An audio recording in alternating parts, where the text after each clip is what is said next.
नमस्ते, प्रणाम।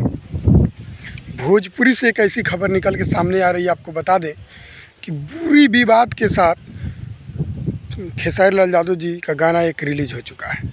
जी हाँ, बुनिया गाना रिलीज़ हो चुका है। वेब म्यूजिक के ऑफिशियल यूट्यूब चैनल से आप लोग सुनिए और देखिए, ढेर सारा प्यार आशीर्वाद दीजिए। जी हाँ, उस गाना को गाए हैं शिल्पी राज और खेसारी लाल यादव जी। गाना बहुत ही खतरनाक है। आप सब जानबे करते हैं कि खेसारी लाल हमेशा विवादों के कारण कुछ गाना बीच में आया, बहुत तांडव मचाता है। इसी तरह बुनिया गाना पूरा ट्रेंडिंग में जाएगा।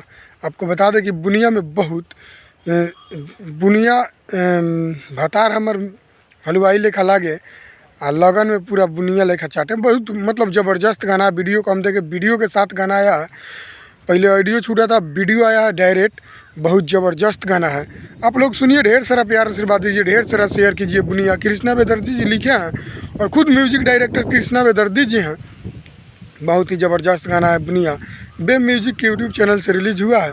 आप लोग सुनिए, ढेर सारा प्यार आशीर्वाद दीजिए। मेरे देश की सच्चाई तक न्यूज़ को सब्सक्राइब कीजिए, बेल आइकन दबाइए और मेरे वीडियो को देख रहे हैं लाइक करके जाइएगा। प्रणाम।